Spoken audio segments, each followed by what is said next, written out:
Welcome back to Confidence After Cancer, the podcast where we dive deep into life after treatment and share inspiring stories of resilience, recovery, and rediscovery.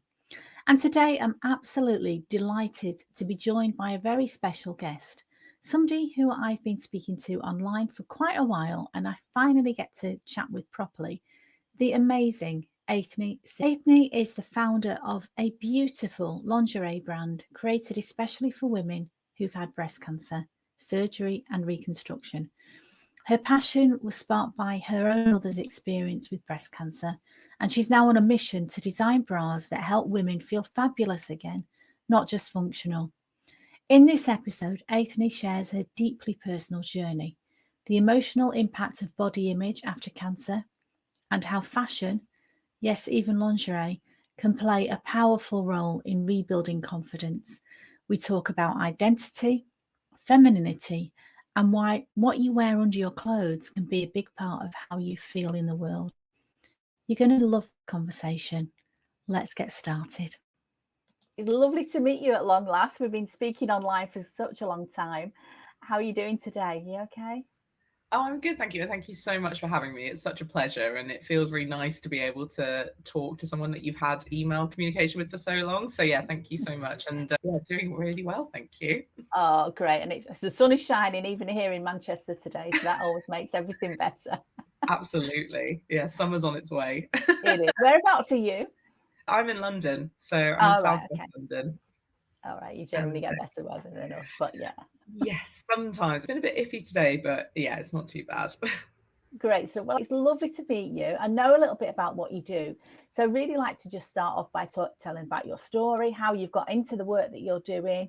How did you come up with your business? Tell us all about that. Yeah, it's been a labor of love for about probably the last 10 years. And just to give some story behind it, I grew up with my mum having breast cancer from when I was about 11. And she had a mastectomy quite early on. And I really noticed the difference because she was somebody who really enjoyed the experience of shopping, really enjoyed buying lingerie. And I remember the real shift she felt from going into a bra shop and basically having the choice of anything to then moving to mastectomy bras. She felt the designs were really limited. I could tell it very much shifted from a fun shopping experience to a functional one. My mum passed away about 12 years ago now, but she thoroughly loved fashion and that whole experience piece. And I think from my point of view, much about making sure that lingerie always has to be sexy. It's more about just how it's targeted. Like the more I Mm. started to look at it as I became an adult, was if I was to go shopping now for a bra, the women that are advertising it, they're always very pretty. They've always got great, like you've got that kind of aspirational image, and you go, oh yeah, I could look like her. And Yeah. then I find with more sort of post-surgery bras, they become quite medical and they come Mhm. quite uninspiring. And all the time you want to feel fab is after you've been through all that treatment. And when you've gone through an experience where I don't know, parts of you, especially rather like identifying female parts of you might have either you've had surgery and etc. You need to have that reignition of going, yeah, I look great. It might be different, but I look great. And I wanted to bring a bra brand to life that it had a function, but the main reason, like it's a bra you want to look forward to wearing, basically. That's really passionate about. And I went to Manchester and did a master's in the Manchester School of Art, just to have a year of going, how am I going to make this happen? And since then it's been going on and on, but I spoke to so many incredible women who have had either mastectomy, or I discovered women that have had breast reconstruction, which is how I got to where I've got to now, who breast reconstruction is such an interesting element because I think you're psychologically maybe feeling, oh, okay, I'll have two breasts, but you're still in a predicament of what you can wear because you might have scarring, you've got sensitivity.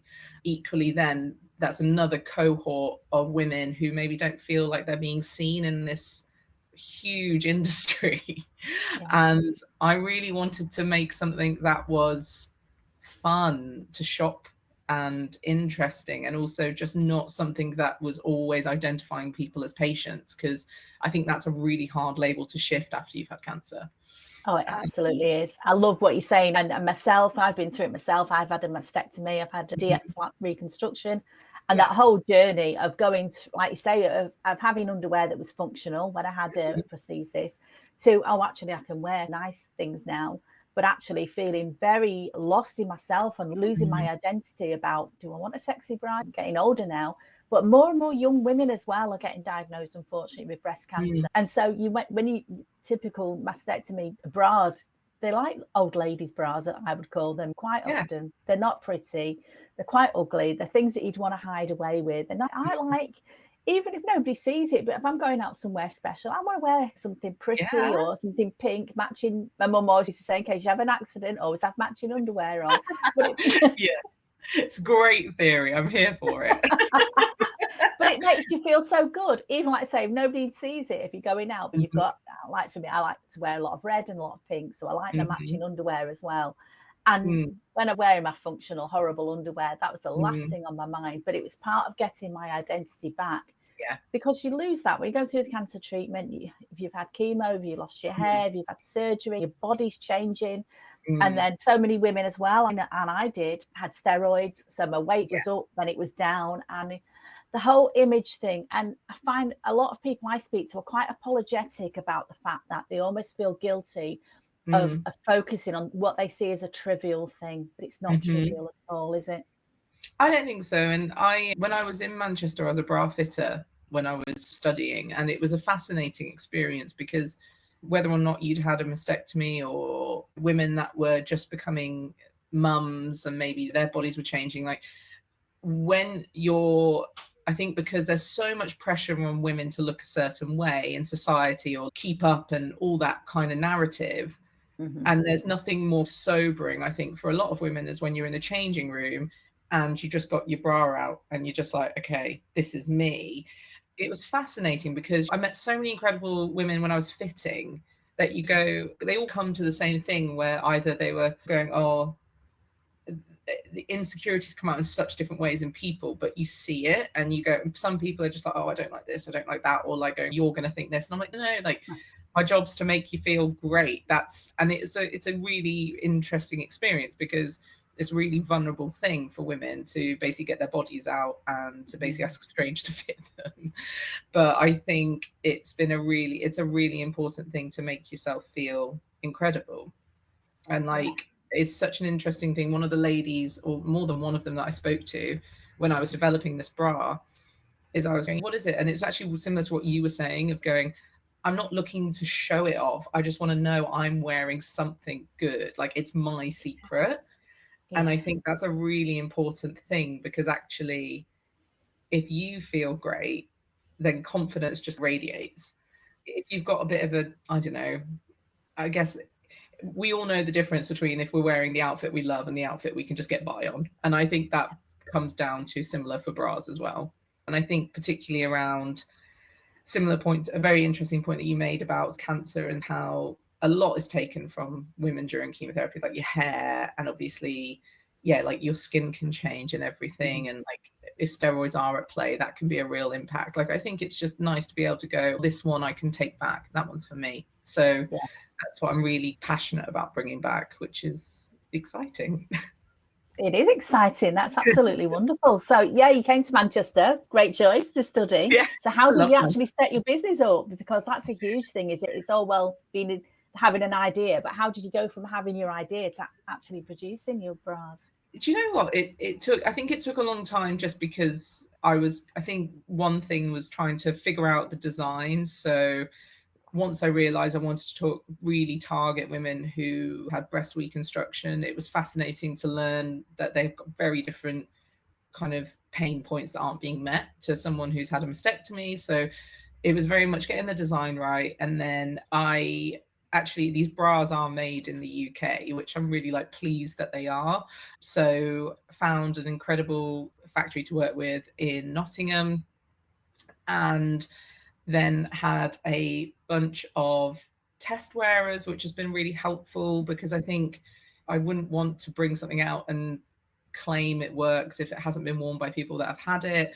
And there's been some really kind ladies that are up for just trying a bra, and they have no reason to try it, but they were up for it, and I'm here for it. And I think just hearing a lot of people like learning about women's stories. What's interesting is, I think, with cancer, and I don't know whether you felt like this yourself, Gabby, but a lot of people can feel quite lonely in the experience they're having, because the circle that they're in on kind of day-to-day level, they might be the only ones that are having it. But what's interesting from all the women I've spoken to is that their stories might be said slightly differently, but there is a community level of like pain points there. And it was just interesting to learn and actually go, okay, this is how we can make it work.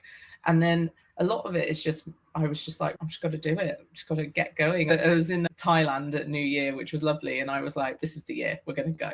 And so I just basically hit go on all of it. I was toying with it, and it's quite scary, obviously, launching a business, but I just thought, people are talking to me, they're wanting something, and if anything, being able to just give somebody something, and it might not be perfect yet for them, but I can build on that.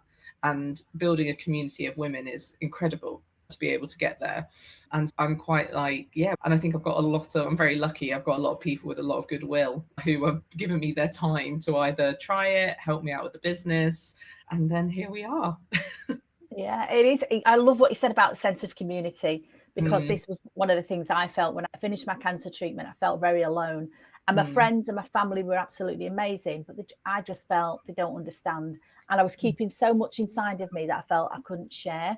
But when you've been with all the women who've been through the same, there's a very unwritten language, if you like, that we all understand. We've all had different experiences, but people get it. You don't have to tell people, this is how I feel when I put my wig on, or this is how I felt when I lost my breast. They get it. And yeah, the sense of community, I found I've got an amazing community of women as well now, following my stuff that I do, Confidence After Cancer. And people are so generous. And like for me, people were so kind to me when I was going through treatment and afterwards. Random strangers just did lovely things for me. And it was just amazing. And it is always heartwarming to see out of something so terrible that you think at the time is the absolute end of your world and nothing's ever going to be wonderful again. Actually, there are things that you can pick out of this and think, actually, there's bits. I wouldn't choose to have cancer, but there's a gift within that experience of, okay, this is me now, I'm going to move on. How do I move on without being bitter about it, but actually learning from what I've got and being appreciated, grateful for the people that you meet along the way and the experiences that you get. I think obviously I've not been through it myself, but it definitely takes a real strength to take that stride. I remember my mum finding it quite tricky at the beginning of just trying to find women that understood that conversation, as you say, that unspoken conversation. But also, I remember from her side, almost trying to normalize some of it just so that she didn't feel so different. Sorry if you can hear my dog. Yeah, I think it's such an interesting piece that you can do that, and I think it takes real confidence, and that's incredible. And it's so much easier, I'm sure, when you've got other women around you who can get it. So that's absolutely, yeah. And one of the saddest things, I remember one of my friends told me her mother had breast cancer many years ago, and she said her friends would cross the road because they didn't know what to say to her and people were avoiding her. I know, how sad. And I just think we are lucky now. We've got the internet, we've got online groups, you can reach out to people, you can get people. And the same I would think with your business. We think about maybe 20 years ago, if you had a little shop, nobody would know what you were doing. But now you can get it out there. I was saying about the time that we're living in, the social media, and we know social media's got good bits and bad bits, but the communities that are online, but also for a business as well, because I speak to a lot of women who have decided that this is the time now they're going to do, instead of waiting for whatever to get a promotion at work or do whatever, they're setting up their own businesses. And I think the opportunities that are there with having an online business or being able to promote yourself online, just incredible.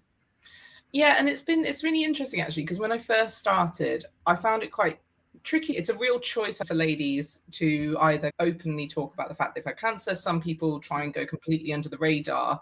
Trying to talk to them was really interesting, trying to first get feedback from people, because initially it is quite tricky. I felt cautious to approach people just on Instagram. That's how I first started getting feedback and trying to build. And I think the one thing I thought was quite interesting, particularly is when I was first learning to do all this kind of building the feedback, was in my 20s. Naturally, I think some people were quite cautious of me because they were like, why do you want to know? And one thing I've learned particularly is I was always a bit guarded about my own story with my mum. And I was like, do you know what? No, we just need to, I'm asking you, so I'm going to tell you mine as well. That actually brought down a lot of walls for both sides. I was actually surprised at how many people were very happy to just give me their feedback. It was great. So I think it's been a really interesting kind of experience around social media, because from somebody who does it only just to check out memes usually, it's quite nice to have a community from a professional point of view. And it's been really nice to meet women across the world who are up for talking. So yeah, it's been incredible. Yeah, I think it's amazing what you've done. So obviously we're going to put the links to your socials and your website around the notes in this podcast. But so if people wanted to get in touch with you, Aithne, where can they find you? You said you're on Instagram. Yes, if you search on Instagram, my handle's at Impriva Lingerie, and also check out the website. It's imprivalingerie.com, and you can just send a DM or anything and I'll happily get back to you. Great stuff. So do you work in the business on your own, or are you very much like a one-man band, or have you got a team of people? I'm interested in your business.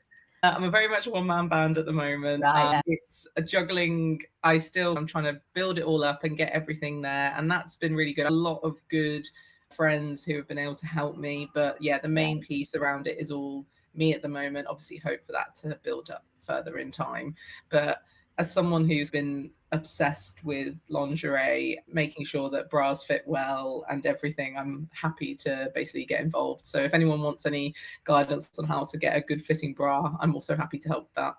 Oh, absolutely. I think that is such a key thing. And I went years ago to a good bra. It was a little bra shop, and the woman fitted me and told me I was wearing completely the wrong size. I had I think it's 36F at the time, so quite big. And I thought, oh my God, I've got a completely different shape than what I thought I had. But just by having a right supportive bra on, it just made such a difference. And again, makes you feel more confident if your underwear's right and you're feeling the right. Time I was thinking, I'm a little bit overweight and I'm this and that. But it made such a difference. It was just absolutely amazing. And it's such a shame, because I know there's a lot of street shops, I won't name any, that you go and get fitted and they're giving you very bad advice.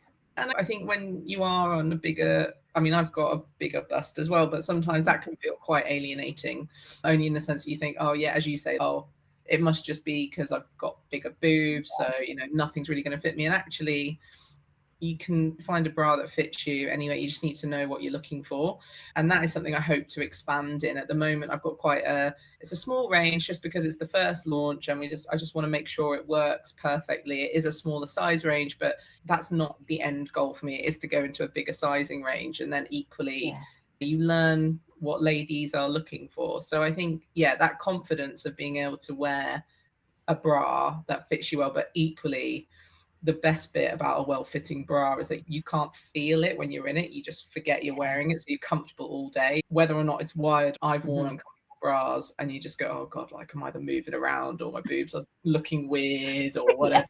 And you go, oh wait, home and get this off because it's killing me. Exactly. And you just go, oh God, there must be something better. Definitely. And I think you're absolutely right. Start with a small range and just build it up from there. It sounds amazing. I'm absolutely so impressed by what you've said. It's a wonderful business that you started, and just wish you all the luck in the world with it. I just think it sounds amazing. So thank you so much for talking to me today. Oh, thank you so much for having me and for listening to the story. I'm so grateful.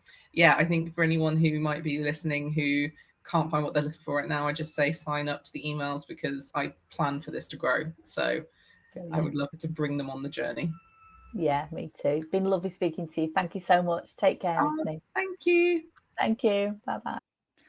Thank you so much for joining me and for this heartfelt and empowering conversation. What really stood out to me was how something so simple as a bra, made with thought, love, and can be a game changer in how women see themselves after cancer. Aithne's work is not just about fashion, it's about healing. It's about reclaiming identity and reminding women that they are worthy of feeling beautiful every single day, no matter what they've been through. If you'd like to learn more about Aithne's designs and her mission, Be sure to check the show notes for links to her website and her socials. And as always, if this episode resonated with you, please share it with a friend, subscribe and leave a review. Your support means the world to me, and it helps more women to find the confidence to thrive after cancer. So until next time, take care, be kind to yourself, and remember, your confidence is not gone, just waiting to be. Stay safe, stay sane. Thank you for bye-bye.